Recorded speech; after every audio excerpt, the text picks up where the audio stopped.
Diena,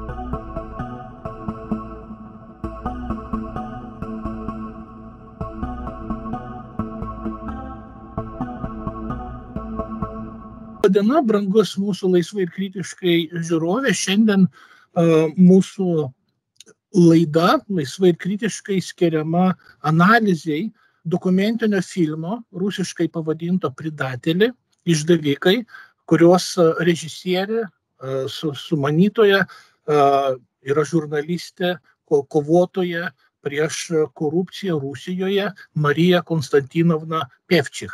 Ji yra Navalno pasekėja, Navalno idėjų, kaip žinome, tęsėja. Ir jos filmas Išdavikai, Предатели, sukėlė didelį atgarsį rusų viešųjų intelektualų tarpe, kurie yra pabėgę iš Rusijos. Ir mes su profesoriu Gintautu Mažeikiu norim ne tik patį filmą aptarti, bet ir tai, ko ir gal nėra tame filme, bet yra labai svarbu, ir aptarti, kuom tai svarbu ir mums lietuviams. Tai gal, profesoriu, kaip jūs matytumėte šitą filmą, kuomet Marija Pevčich sako pradžioje, jog iki pusę metų iki mirties Navalnas parašė tekstą pavadinimu Nenavist и страх. Nenavist, neapykanta 90-ųjų pradžiai, kad susiformavo toks oligarchinis klanas, kuris nutiesė kelią ne tik tolimesniai korupcijai, bet tos korupcijos saugotojui Vladimirui Putinui.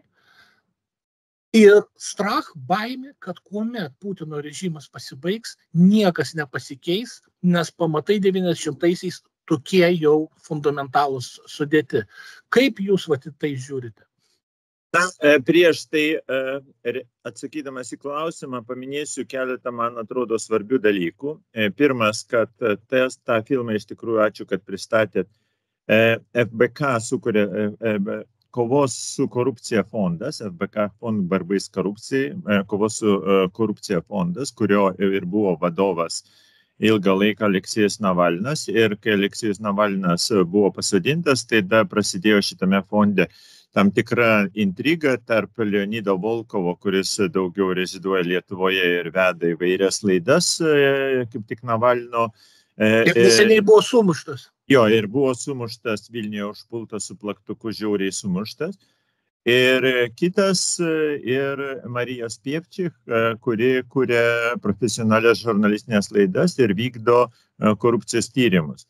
Tie, kurie filme tikisi pamatyti visokeriopą analizę 1991-2000 metų, labai nusibils, todėl kad filmas ne apie viską, ne apie visus politinius įvykius, o tik tai vieninteliu žvilgsniu – korupcijos. Tai yra, kaip korupcija aukščiausiuose postuose susijusi su Jelcinu ir Jelcino šeima, oligarchais, tokiais visų pirma žinoma Berezovskis, bet taip pat ir Khodorkovskiui ir kitiems Kliūna arba Potaninui. Ir kaip tai galų gale atvedė į valdžią Vladimirą Putiną, bet matant ne per kitus akinius, o vien tik tai korupcijos, kovos su korupcija žvilgsniu.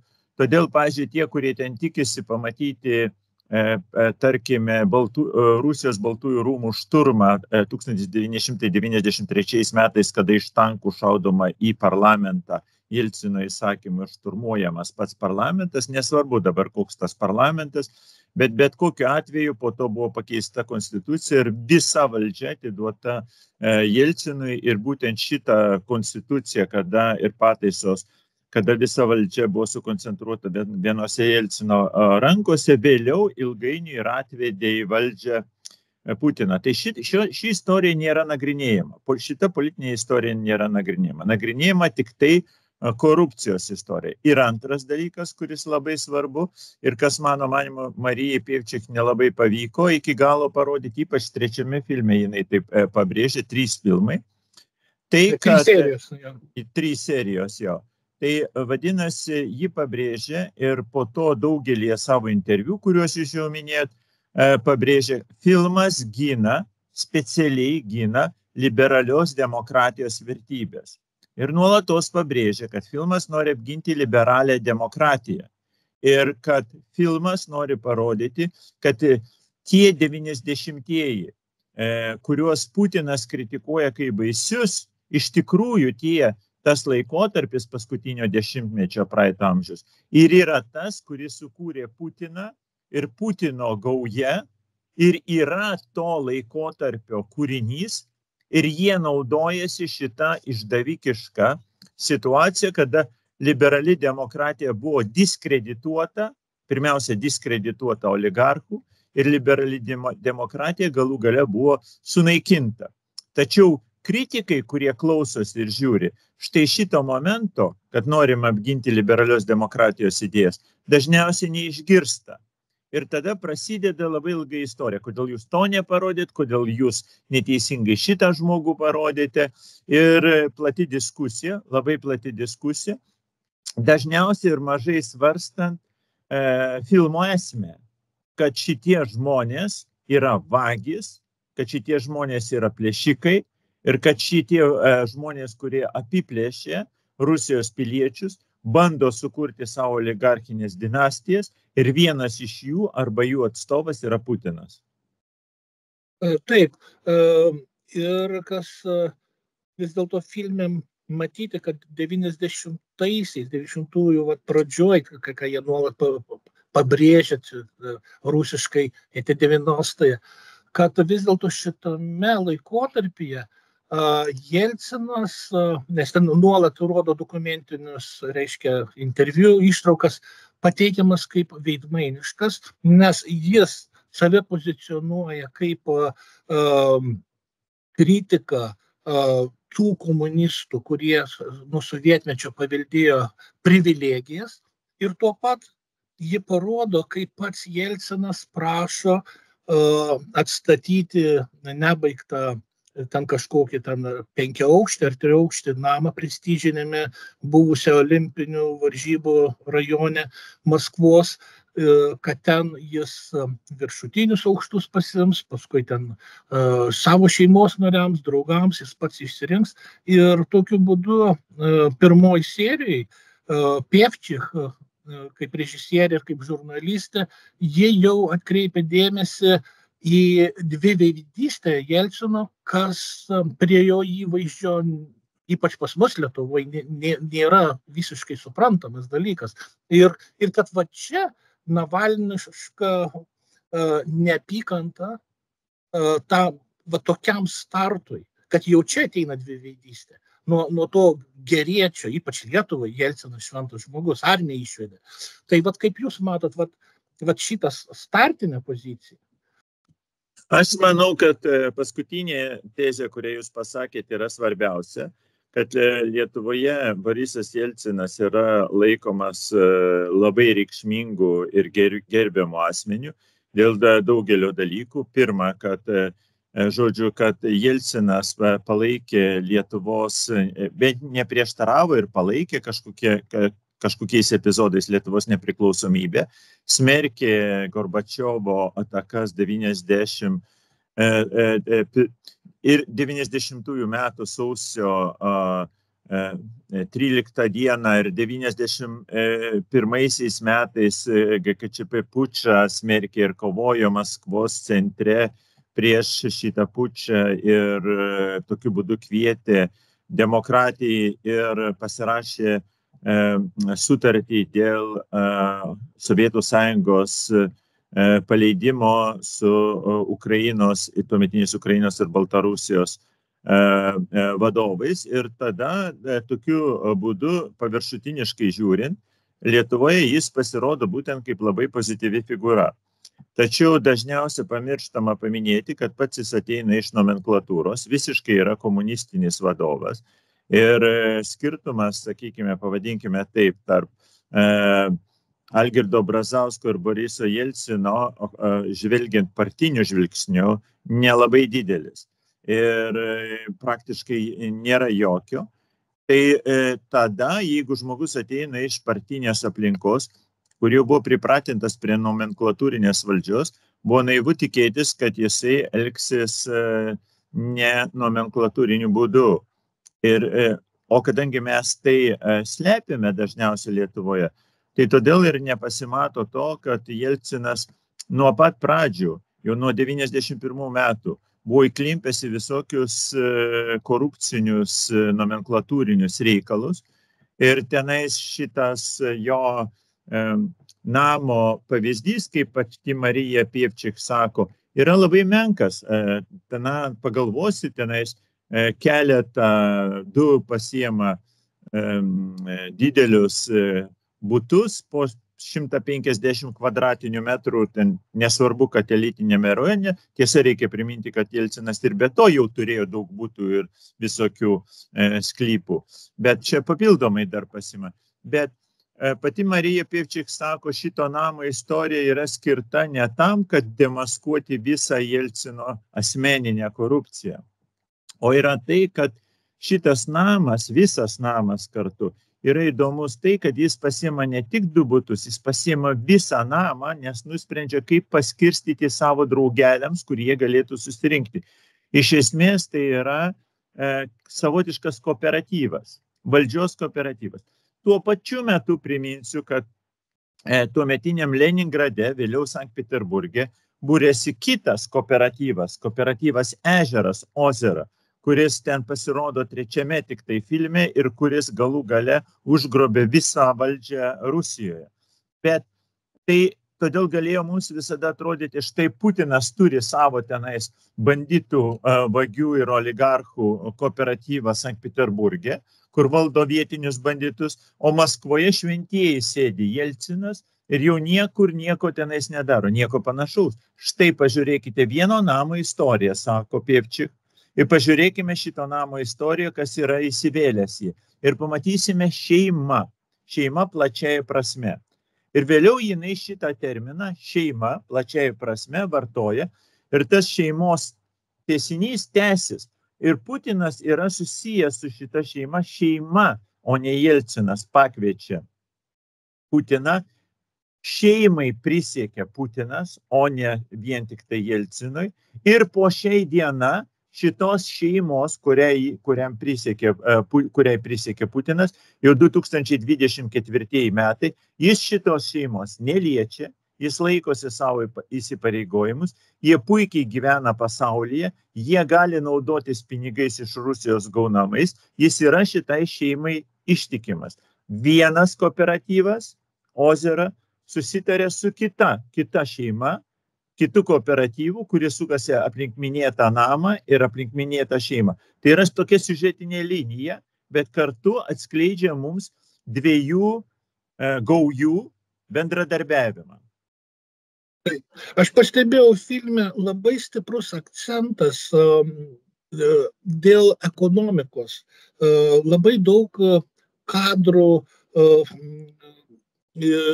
ištraukų iš Sibirnefti statybų, ten konstrukcijų, ten Berezovskio vaidmuo, akcentuojant, kad kokiais apgaulingais keliais manipuliuojant, Berezovskį manipuliuojant, kartu su Abramovičiu manipuliuojant ar naivumu, ar nenaivumu Boriso Jelcino, kad gauti įvairius parašus leidimus, tam, kad perimti bazinę Rusijos ekonomiką, naftos gamybą į savo rankas ir tokiu būdu valstybės turtą pasisavinti.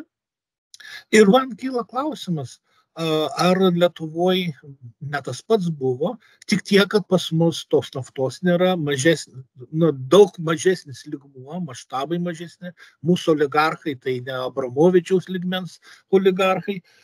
Ir vis dėlto, ar pereinant iš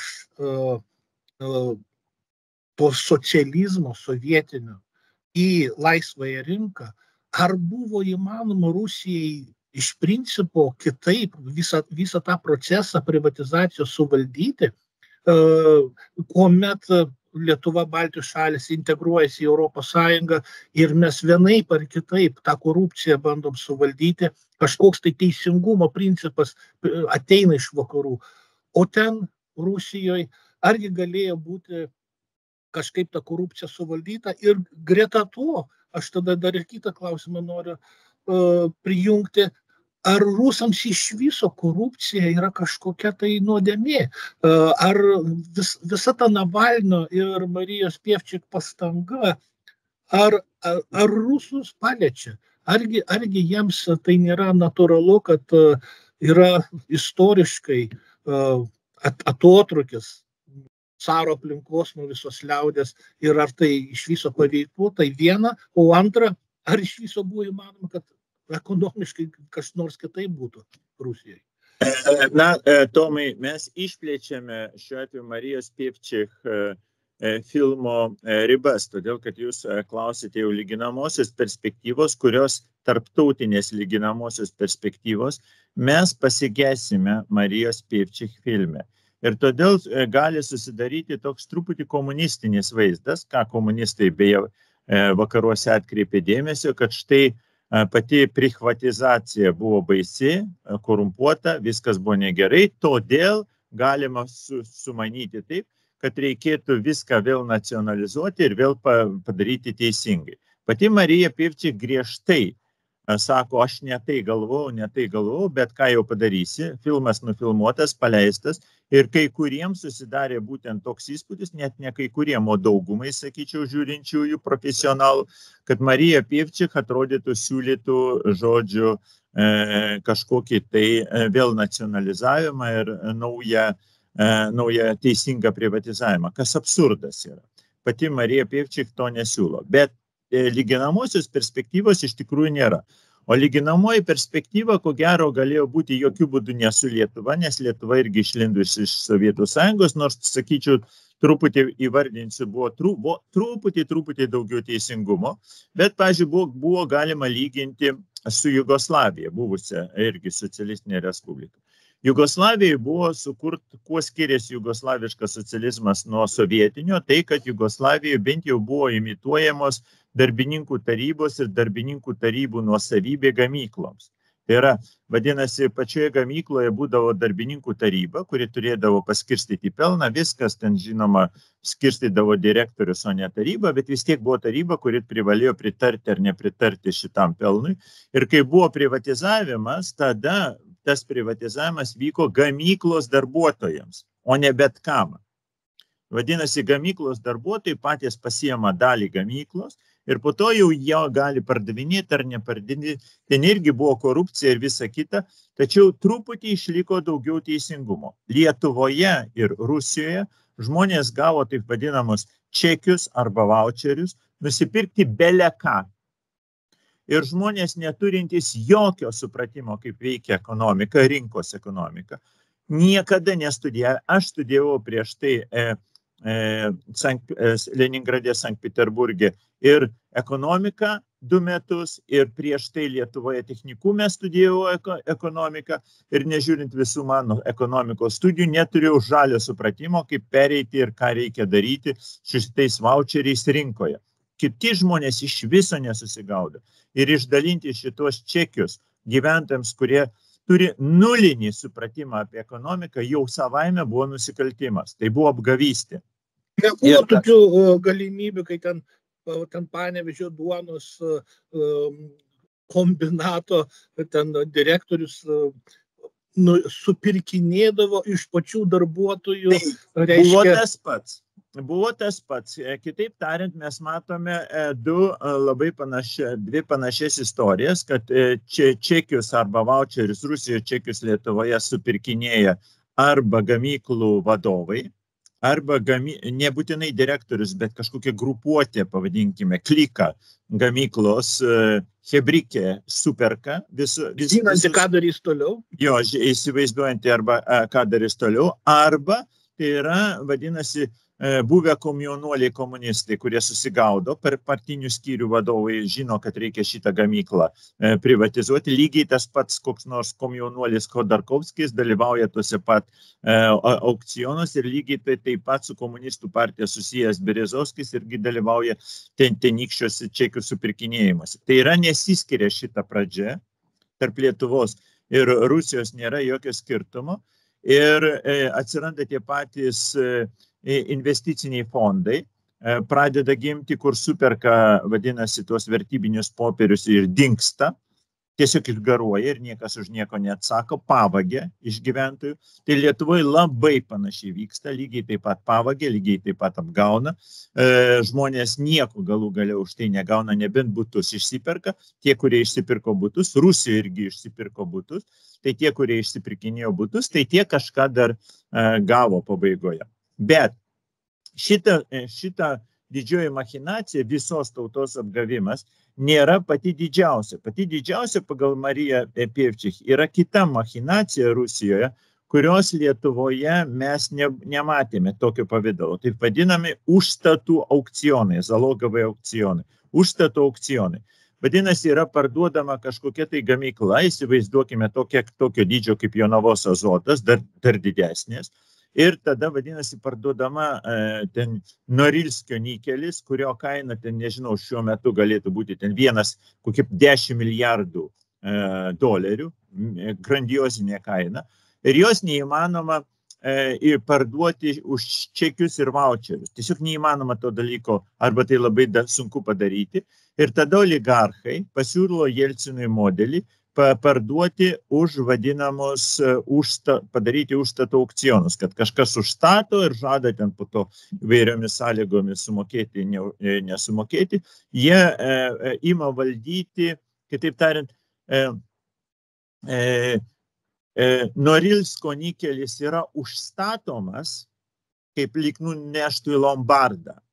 O po to ateina žmonės, kurie turi pinigų ir už šitą užstatą sumoka kažkokią sumą pinigų, sakydami, jeigu jūs negražinsite mums šitų pinigų už metų, mes pasimsime jūsų užstatą. Ką?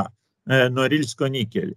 Ir tada užstato aukcionas gali būti bet koks.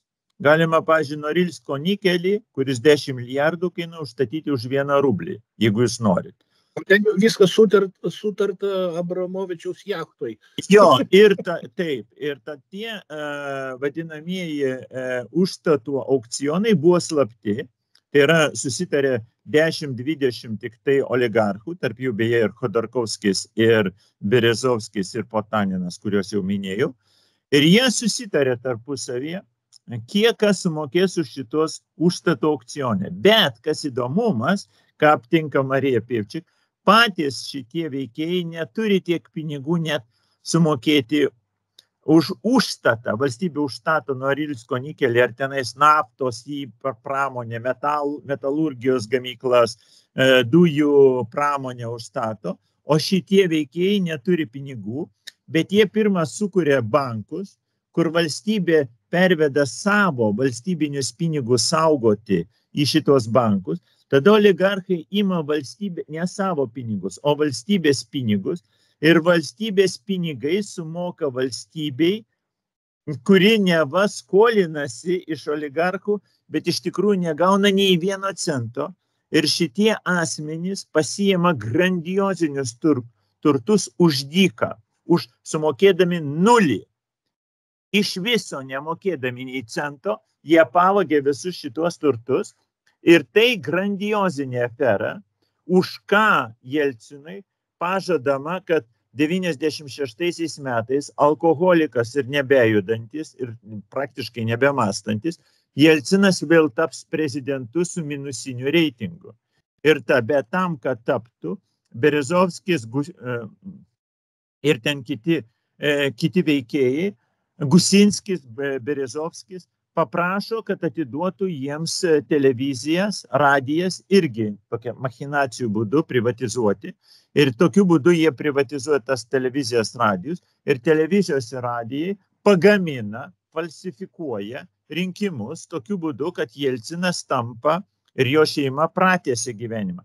Bet Jelcinas tokiu būdu tampa įkaitu visų šitų oligarchų ir nebeturi savo balso. Iš tikrųjų, Jelcinas tampa tarnu, pastumdėliu, kuris nieko nebegali daryti. Ir tada perversmas realusis įvyksta 96 metais. Tačiau Putino dar šitoje aplinkoje nėra. Putinas vis dar sėdi kitur. Panašus į tokį neįgalų popiežių, kuris labai savo neįgalumu naudingas aplinkiniams kardinolams. Jo, tai tokiu būdu tie kardinolai arba šitie oligarchai, ten penketukas jų, pradeda valdyti Rusiją ir mūsų čia mylimas kabutėse Khodorkovskis yra tarp šitų valdančiųjų. Berezovskis ten pats reikšmingiausias yra tarp šitų visų oligarchų. Jis turi didžiausią įtaką ir labiausiai manipuliuoja. Bet ir dar vienas asmo pasirodo kaip labai įtakingas, pamažu iškyla jaunuolis, šitas Abramovičius. Pasirodo Abramovičius, kuris visiems ten kavutę verda, kiaušinienę kepa ir visiems patarnauja. Ir pamažu štai gauna milžiniškas aukso, naftos ir dujų kompanijas. Todėl, kad jeigu padarys sumuštinį tenais Jelcinui ir Berezovskijui, ar tenais įpylė šampaną ir geras įsidraugas, tai kodėl tau neatiduoti visos Čiukotkos dujų už 100 milijardų? Šiaip. Tai reikia įsivaizduoti mastą apgaulės, bet visa tai kvepėjo mirtimis, visa tai kvepėjo tai, kad reikėjo žmonės, kurie priešinos ir suprato, kas čia vyksta, nužudimais. Ir šitais nužudimais aplipo visi. Ir todėl pasirodo vėliau teismuose, aš nežinau, ar teisingi tie putiniški kaltinimai, todėl, kad kai tik pasakai žodį Putinas, tai sakai, supranti, kad žodis melas. Bet toje aplinkoje pasirodo vienas kitam jie kaltinimai, kiek jie ką žudė. Todėl, kad buvo žudomi tie įmonių direktoriai arba tie miestų merai, kurie sakė, klausykit, čia vagis, kurie nieko nesupranta nei dujose, nei naftoje ir gauna už kavutę ar šampano butelį, išgertą laiku ir geroje vietoje, gauna grandiozinius turtus. Bet mes mastom, noriu Tomai pabrėžti, dabar kol kas būtent kontekste tik tai Marijos Pievčik filmo, labai gerai nufilmuoto filmo, bet šitas filmas nerodo tuo pačiu metu vykstančių ne Maskvoje, o Leningrade, Peterburge atveju, kur bręsta busimoji Timčenkų ir tenais Putinų valdžia. Ir Prigožino aplinka. Ir Prigožino aplinka. Ir tie, kurie atvažiuos į Leningrado, Peterburgo banditai ir grobuonis, ilgainiui 90-91 metais visus šitos Khodorkovskius, Berezovskius, Gusinskius tiesiog išmes lauk, todėl kad vietoj vienų grobikų ir plėšikų ateis kiti grobikai ir plėšikai. Bet filmas šito neišanalizuoja, todėl kad serijos apie tai, kas dedasi kooperatyve Ežeras Ozero, tiesiog nėra. Gal nufilmuos ateityje, bet kadangi šito filmo nėra, mes nesuprantame, kodėl galų gale visą šitą kompaniją, kuri užgrobė visą Rusijos valdžią, atrodo, beveik viską prarado ir numirė. Galų gale Berezovskį rado Pakartą ar Pasikorysį, manau, kad Pakartą ant šaliko vonioje Londone. Taip. Na, čia tik tai tokius techninis gal būtų patikslinimas, kad kuomet mes sakom nufilmuota, kad iš tikrųjų ten nenufilmuota, Pievčik padarė montažą iš jau esamų nufilmuotos dokumentinės medžiagos su savais komentarais, su savo interpretaciniu kampu. Pati ji nieko nėra nufilmavo. Na, jie kabinete rodo plakatus, juda, daro savo kūno tam tikrą dinamiką ir užsiema montažu, teisingai. O štai Khodorkovskis trumpame interviu, kaip jis jaučiasi peržiūrėjęs tą filmą, tai jis jaučiasi įskaudintas agarčion pavartotas žodis, gal tai ne visiškai negeras vertimas, įskaudintas, gal reiktų kitaip versti.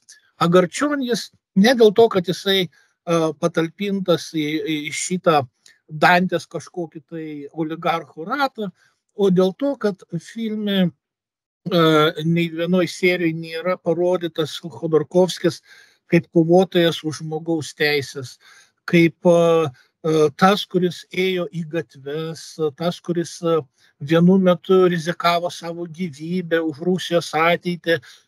Aš dabar tiksliai negalėčiau pasakyti, kuriais čia metais jis turi omeny, čia turbūt pučo metu jis turėjo omeny turbūt, kada iš šitose gatvėse buvo.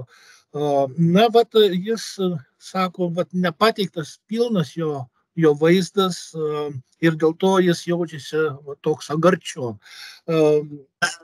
Tomai, tikrai pučo metu, tai yra 1991 metai, jokio Khodorkovskio komjaunuolio tuo metu jokiose gatvėse nebuvo. Arba jis ten buvo nepastebėtas. 93 metais Baltųjų rūmų, jis dar be to labai jaunas ten buvo. 93 metų apie Khodorkovskis jau veržėsi prie turtų, bet mažai ką mes žinome ir Baltųjų rūmų ten šturmas ir visa kita nėra tiesiogiai susijęs su juo, nes jis rūpinasi čekiais ir užstatų visokiais truputį vėliau jau šitais aukcionais. Bet aktyviai prasideda politinė veikla, kuri nesutampa su Putinu, po to, kai Putinas ateina į valdžią 2000 metais. Ir laipsniškai po 2000 metų iš tikrųjų Khodorkovskis pamažu vis labiau oponuoja. Ir opozicinės partijas finansuoja? Finansuoja opozicinės partijas. Bet ne tik tai Khodorkovskis tai daro.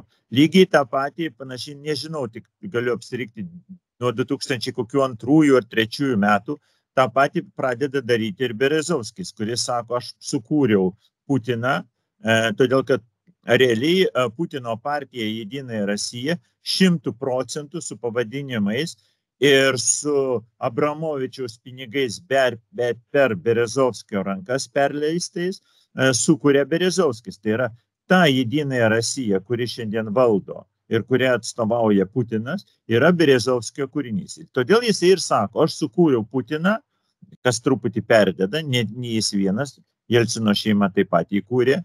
Tai jie sukūrė Putiną ir antras dalykas, jie sukūrė šitą politinę sistemą, tai todėl Berezovskis sako, aš ją ir sunaikinsiu. Tik jis jos nesunaikino. Khodorkovskis irgi mato, kad tai, ką jie pagimdė 2000 metais, yra tragedija ir kad reikia kaip nors šitą dalyką pakeisti ir pradeda finansuoti opoziciją, norėdamas išsaugoti šiokią tokią demokratiją Rusijoje. Tai šitos demokratijos jam nepavyksta išsaugoti ir jis atsisėda 10 metų į kalėjimą, kur ir praleidžia 10 metų kalėjime, skirtingai nei kai kurie. Bet tie 10 metų kalėjime išgelbė galų gale Khodorkovskį veidą, todėl kad vėliau jis priimamas kaip kad išpirkęs nuodėmę savo. Todėl šitoje vietoje aš sakyčiau, čia jau mano. Ypač dabar dar savo veiklą aktyvus Kremliaus kritikas. Todėl šitoje vietoje aš atskirčiau du dalykus. Čia mano nuomonė, todėl kad Marija Pevčik apie tai nekalba. Atskirčiau tą laikotarpį, kada jis darė didžiasias nuodėmes ir mes filme matome. Čia nieko neišsigalvoti, jis tikrai sėdi tame rate. Jis yra nufilmuotas, nufotografuotas. Yra jo parašai, kaip jisai daro, dalyvauja šitame užstatų aukcionuose. Neįmanoma iš to dalyko išsisukti. Komjaunuolis paprastas, kuris įsigyja milžiniškas kompanijas, iš kurio atsiranda jukos, kurių tenais 100 milijardų kainuoja, tai, žinot, iš nulio tokie turtai nėra sukuriami. Bet po to jis vis dėlto iš tikrųjų pasuka kitų kelių, pradeda kritikuoti Putino režimą kaip autoritarinį, atitinkamai pakliūna už tai į kalėjimą, ilgai atsėdi savo 10 metų, susitarė su Putinu, kad jį išleisti visiems laikam į vakarus ir kad jis negrįž. dar buvo ten trumpas susitarimas kuriam laikui, kad tylės, bet ilgainiui abi pusės sulaužė šitą susitarimą. Ir dabar Khodorkovskis yra vienas aktyviausių kovotojų prieš Putino režimą, bet šitoje vietoje vėlgi mes ją akmenį į Khodorkovskio ratą. Jis nesutinka palaikyti radikalių jėgų, pavyzdžiui, finansuoti Rusijos nepriklausomybės batalionų Ukrainoje ar palaikyti finansiškai ukrainiečių kariuomenę. Todėl, kad jis įsivaizduoja kitokį taikų kelią. Vėl turi savo viziją. Ir aišku, kad šioje vietoje, kad aš sutinku su jumis, kad po to, kai Marija Pievčik sukūrė šitą filmą, tai tenais praktiškai tų gyvų nusidėjėlių liko labai nedaug per tą laiką. Ir vienas iš jų yra žinoma Khodorkovskis ir Khodorkovskis labiausiai nukentėjo nuo šito filmo. Dar liko nepaminėtas labai svarbus Putino kritikas ir buvęs Jelcino bendražygis, užėmęs labai aukštas pareigas, tai Borisas Nemcovas, kurio lavoną dėja prieš keletą metų labai simboliškai rado prie Raudonosios aikštės ant tilto. Analitikas visų šitų dalykų, garsenybė YouTube'o Feiginas, jis mano, kad Jelcinas vis dėlto turėjo tą galimybę rasti, kaip konstruoti Rusijos politiką labiau su tokiais asmenimis kaip Nemcovas. Bet štai ne Nemcovą jis pasirinko tolimesniam keliui ir galų gale kaip savo įpėdinį, o Vladimirą Putiną. Ir mintis Feigino yra ta, kad nesvязывайся с КГБшниками. Reiškia, nes jeigu jėgos struktūros įsivels prie valdžios aparato, tai nieko gero nelauk. Tačiau, dėl ko su Feiginu nesutikčiau, tai kad man atrodo tiesiog čia iliuzija, kad ar Jelcinas, ar kas nors kitas galėjo išvengti KGB, Liubenkos, visos tos jėgos struktūrų dalyvavimo formuojant dabartinės Rusijos valdžią, nes, man atrodo, čia tiesiog utopija, tiesiog neįmanoma, viskas pernelyg daug raizgyta ir tiek metų, tiek dešimtmečių sovietmečio cenzūros, kontrolės, viskas be abejo, visa nomenklatūra buvo persismelkusi KGB ir dvasia, ir metodais. Tad, man atrodo, čia net, jeigu ne vienu keliu, tai kitu keliu, jei ne Putinas, tai koks nors panašus būtų vis tiek atėjęs. Kaip jūs matote? Aš, Tomai, su jumis visiškai nesutinku šitoje vietoje. Ir paaiškinsiu, kodėl.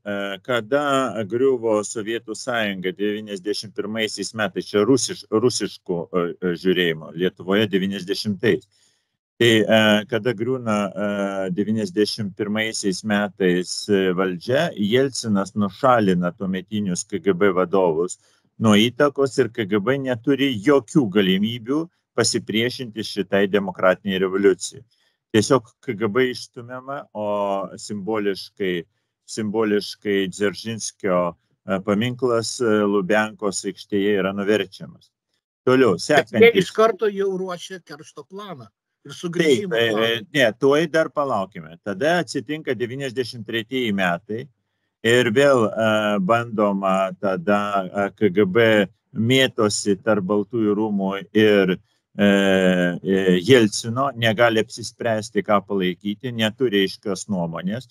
91 metais nors jau bandė nuversti Jelciną, bet nesugebėjo būtent KGB su puču. O 93 metais neapsisprendė, nieko negali padaryti. Tai jau 2 kartus pademonstravo savo bejėgiškumą. Po 93 metų Jelcinas reformuoja bent keletą kartų KGB į FSB, ten atleidinėja tuos darbuotojus. Daugelis iš jų bėga kaip šviecas į vakarus ir prisiduoda save Jungtinėse valstijose ar kur nors kitur. kad išgelbėtų savo kailį ir pinigus. Bet taigi tuo metu, o noriu pasakyti, kad Putinas tuo metu dirbantis jau Sankt Peterburgo Smolino savivaldybėje ir tai jo laipsnis vien KGB požiūrį yra niekinis, jis yra majoras. Paprastas majoras, jis net ne pulkininkas. Noriu pasakyti, kad skirtumas tarp pulkininko ir majoro Rusijoje ir KGB buvo grandiozinis, todėl kad reikėjo dar praeiti specialius mokymus. Buvo numanoma, kad iš majoro pakilti pulkininkus reikalinga dar važiuoti į kokią nors akademiją papildomai mokytis. O majoras tai toks aukščiausias leitenanto lygis, kuris gali su pirminiu, pavadinkime, bakalauriniu kabutėse išsilavinimu gali pakilti. Tai yra labai menkas lygis ir sunku buvo įsivaizduoti, kad kažkoks majoras šito Sobčiak čemodano nešiotojas ir turtų skirstytojas, labai atitolęs nuo KGB, vėl taptų FSB lyderiu ir ten ištisai istorija, bet problema yra tokia, kad sutapo toksai dalykas su Putinu, kuris ir ta istorija pasakota jame trečiame filme Marijos Pevčik, kad tuo metu ir Sobčiak ir atitinkamai ir Jelcino šeima įklimsta į korupcinius neaiškius dalykus, labai stiprius korupcinius neaiškus dalykus ir atsiranda politinės jėgos, kurios norėtų ar tai pasodinti vienu atveju Sobčiak į kalėjimą ir byla užvesta, jau sumontuota ir viskas įrodyta. Ir kitas labai panašus atvejis prieš Boriso Jelcino šeimą, prieš dukrą ar dar ten artimus giminaičius, kurie irgi prisidirbė. Ir tada prašoma Putino, ar tu negali išplauti, apginti, padaryti taip, kad jų nepasodinti, išvežti į vakarus, susitarti vakaruose su bankais, pervesti šitos pinigėlius. Ir jis visą tai padarė. Ir tada buvo pasakyta, labai naudingas žmogus, nepaprastai naudingas. Geras valytojas. Geras valytojas, tas, kuris garantas, svarbiausia, šeimos garantas. Ir tik šeimos garantui galime duoti valdžią. O kas yra Nemcovas? Nemcovas yra revoliucionierius. Jis yra demokratas kovotojas. Jis toksai karžygys ant žirgo. Niekam jis nesiruošia duoti jokių garantijų, dar daugiau žada visus susodinti į kalėjimus. Pabaiga aiški. Taip.